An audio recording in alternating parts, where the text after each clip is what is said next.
নমস্কার,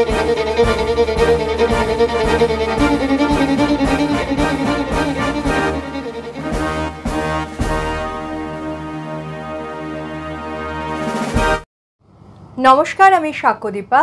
ব্রততী পরম্পরা ডিজিটাল নিউজে আপনাদের স্বাগত। আজকের শিরোনামে, ভারত পাক যুদ্ধবিরতি আগামী 18ই মে পর্যন্ত, পরবর্তী পদক্ষেপ কি? মাতৃদিবসে বড় পর্দায় আত্মপ্রকাশ আমার বসের।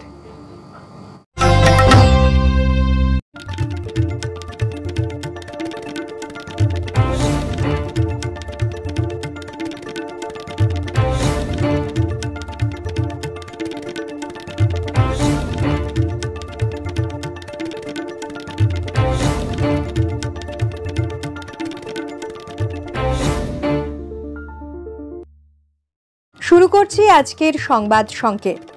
প্রবল দাবদাহ থেকে চিড়িয়াখানার পশু পাখিদের বাঁচাতে বেশ কিছু পদক্ষেপ গ্রহণ করেছে আলিপুর জু কর্তৃপক্ষ। চিড়িয়াখানার ভালুক, ক্যাঙ্গারু সহ বেশ কিছু প্রাণীর খাঁচায় যেমন বসানো হয়েছে এয়ার কুলার, তেমনি বেশ কিছু বিদেশি পাখিদের ঠান্ডা বাতাসের পরশ দেওয়ার ব্যবস্থা করেছে চিড়িয়াখানা কর্তৃপক্ষ। এছাড়াও হাতি, বানর, শিম্পাঞ্জি, জিরাফ, জেব্রার মতো প্রাণীদের খাদ্য তালিকাতেও বদল এনেছে।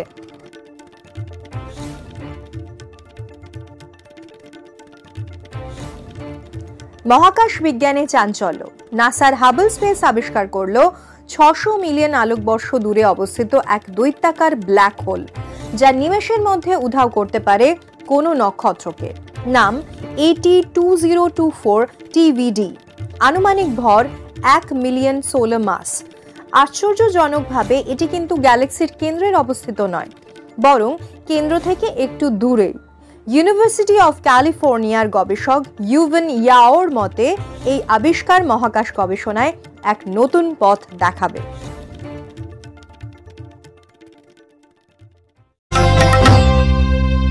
গত 7ই মে ভারতের অপারেশন সিন্দুরের সূত্র ধরে তৈরি হওয়া ভারত পাক সীমান্তে 3 দিনের যুদ্ধ পরিস্থিতির উত্তেজনা সাময়িকভাবে সীমিত রয়েছে 18ই মে পর্যন্ত জারি থাকা সংঘর্ষ বিরতি চুক্তির দরুন। তবে দুদেশের মধ্যে শান্তি ফেরাতে এখনও কোনো স্থায়ী মীমাংসা সূত্র উঠে আসেনি।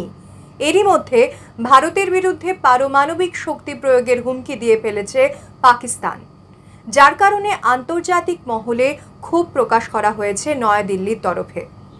সেই সঙ্গে সংঘর্ষ বিরতি চুক্তির মেয়াদ উত্তীর্ণ হলে আবার যদি যুদ্ধ বাঁধে, তবে পরিস্থিতি কোন দিকে মোড় নেবে?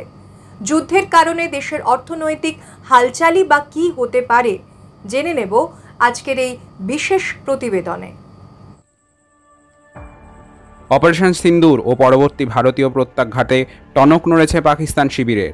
সীমান্তের একাধিক ভারতীয় শহর ও বিমানবন্দরকে লক্ষ্য করে পাকিস্তান যে হামলা চালানোর পরিকল্পনা করেছিল তা সম্পূর্ণভাবে ভেস্তে দিয়েছে ভারতীয় প্রতিরক্ষা ব্যবস্থা। সেই সঙ্গে ভারতের পক্ষ থেকে S-400 মিসাইল সিস্টেম সীমান্তবর্তী পাক সামরিক ঘাঁটিগুলিতে প্রত্যাঘাত করতে সক্ষম হয়েছে। চলতি সপ্তাহে কূটনৈতিক দিক থেকেও সাফল্য পেয়েছে ভারত। পাকিস্তানের হাতে বন্দী হওয়া BSF জওয়ান পূর্ণাম শাওয়ের মুক্তি তার অন্যতম নজির। বর্তমানে সংঘর্ষ বিরতি চুক্তিতে দুই দেশের সম্মতি থাকলেও আগামী দিনে যে কোনো রকমের সন্ত্রাসবাদী কার্যকলাপের বিরুদ্ধে ও পাকিস্তানের সামরিক বাহিনীর অনৈতিক আস্ফালনের মোকাবিলা করতে আরও বেশি তৎপর ও কঠোর ভূমিকা নিতে চলেছে ভারত সরকার। ভারতীয় সেনাবাহিনী থেকে শুরু করে খোদ প্রধানমন্ত্রী নরেন্দ্র মোদী একথা বারবার জানিয়েছেন। ফলত আগামী দিনে নতুন করে দুই দেশের মধ্যে যুদ্ধ বাঁধার সম্ভাবনা কোনোভাবেই উড়িয়ে দেওয়া যাচ্ছে না। তাই দেশকে আরও শক্তিশালী করে তুলতে আগামী শীতকালীন লোকসভা অধিবেশনে কেন্দ্রীয় সরকার প্রতিরক্ষা খাতে অতিরিক্ত 50,000 কোটি টাকা বরাদ্দ করতে পারে বলে মনে করা হচ্ছে। প্রতিরক্ষা খাতে অর্থনৈতিক বরাদ্দের দিক থেকে বারবার গুরুত্ব দিয়ে এসেছে ভারত সরকার। 2025 সালের বাজেটে মূল বাজেটের 13% প্রতিরক্ষা খাতে বরাদ্দ করা হয়েছে, যা টাকায় মূল্য 6,81,000 কোটি টাকা। 2024 সালে এই প্রতিরক্ষা খাতে বরাদ্দ হয়েছিল 6,22,000 কোটি টাকা। 2024-25 অর্থবর্ষে সারা বিশ্বে প্রতিরক্ষা খাতে বরাদ্দের দিক থেকে ভারত চতুর্থ স্থানে অবস্থান করছে। অর্থনৈতিক বরাদ্দ বাড়িয়ে ভারতের দক্ষ ও উন্নত সামরিক ব্যবস্থা একদিকে যেমন দেশের নিরাপত্তার ক্ষেত্রে অত্যন্ত জরুরি, তেমনি প্রতিরক্ষায় উত্তরোত্তর বাড়তি বরাদ্দ ও উদ্ভূত যুদ্ধ পরিস্থিতি কেন্দ্রীয় সরকারের আর্থিক বাজেটের ঘাটতির কারণ হয়ে দাঁড়াবে না তো? এই প্রশ্নটি কিন্তু থেকেই যাচ্ছে। শুধুমাত্র রণনৈতিক বা কূটনৈতিক ক্ষেত্রেই নয়, আন্তর্জাতিক মহলেও ভারত পাকিস্তানকে কোণঠাসা করতে বদ্ধপরিকর। গত 22শে এপ্রিল পেহেলগামে নৃশংস সন্ত্রাসবাদী হামলায় জড়িত মূল অভিযুক্ত লস্কর-ই-তৈয়বারের টিআরএফ জঙ্গি গোষ্ঠীর পরিচালনায় পাকিস্তানের যোগাযোগের প্রমাণসহ বিস্তারিত নথি রাষ্ট্রপুঞ্জের নিরাপত্তা পরিষদের কাছে জমা দিয়েছে ভারত।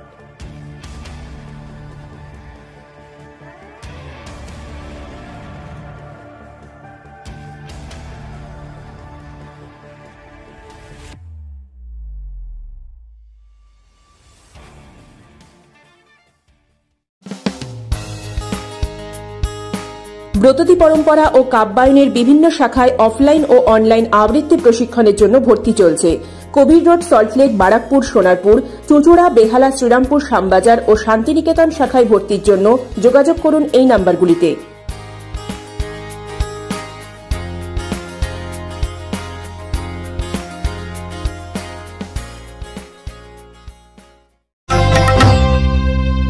উইন্ডোজ প্রোডাকশনের হাত ধরে বহু বছর পর বাংলা সিনেমার আঙিনায় ফিরলেন রাখি গুলজার।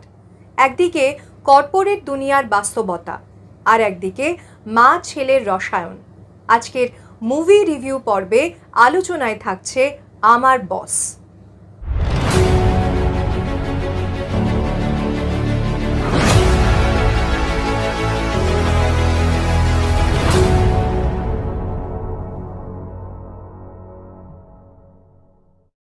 নমস্কার।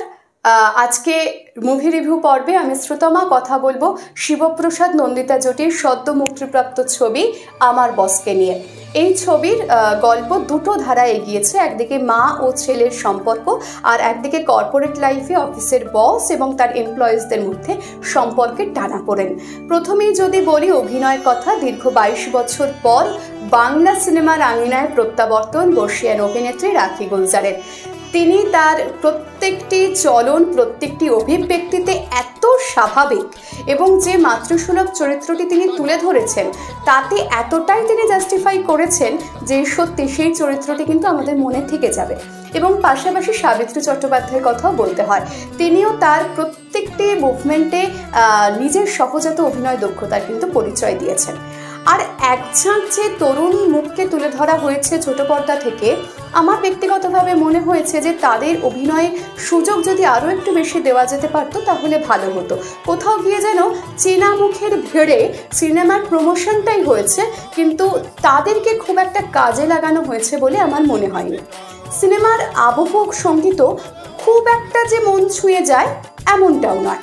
আর পাশাপাশি মূল গল্পের দুটো ধারার মাঝখানে যেটি দেখানো হয়েছে শিবপ্রসাদ এবং শ্রাবন্তী চট্টোপাধ্যায়ের বৈবাহিক জীবনের একটি টানাপোড়েন। আমার মনে হচ্ছে এই সিনেমার গল্প যেভাবে এগোচ্ছিল তাতে এই সিনগুলো না আনলেও চলতো। এবং শ্রাবন্তী চট্টোপাধ্যায়ের অভিনয় আমরা কমার্শিয়াল ছবিতে যেভাবে দেখে থাকি, এই ছবির ধারার সঙ্গে কোথাও যেন সেটা খুব একটা বেশি ম্যাচ হয় না।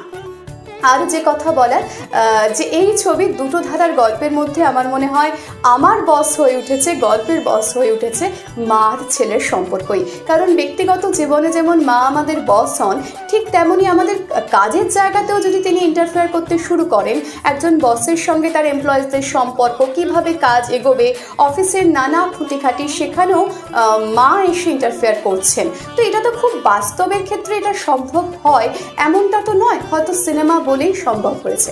তবে হ্যাঁ, মা থেকে তিনি যে উপদেশগুলো দিচ্ছেন, তিনি যে কথাগুলো বোঝাচ্ছেন একজন বসকে তার এমপ্লয়িজদের সঙ্গে সম্পর্কটাকে ইতিবাচক দিকে নিয়ে যাওয়ার জন্য, যার ফলস্বরূপ তার কোম্পানি আরও অনেকটা এগিয়ে যেতে পারে, সেই দিকগুলো ঠিক আছে। কিন্তু বা বয়স্কদের যে ক্রেজ ঘোরা হচ্ছে, ঠিক আছে, আমাদের নতুন করে ভাবতে শেখাচ্ছে মা বাবাদের নিয়ে, তাদের প্রতি কর্তব্য পালনকে নিয়ে, কিন্তু বাস্তবের সঙ্গে যদি মিলিয়ে দেখি কোথাও একটা ফারাক থেকে যায়।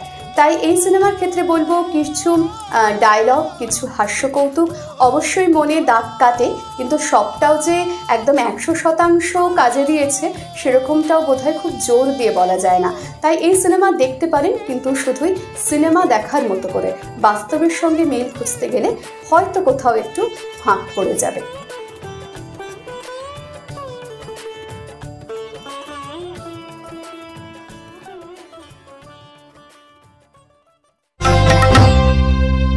আজকের খবর এ পর্যন্তই। পরবর্তী সংবাদের জন্য চোখ রাখুন ব্রততী পরম্পরা ডিজিটাল নিউজ চ্যানেলে আগামী রবিবার সন্ধ্যে 7:30টায়। নমস্কার।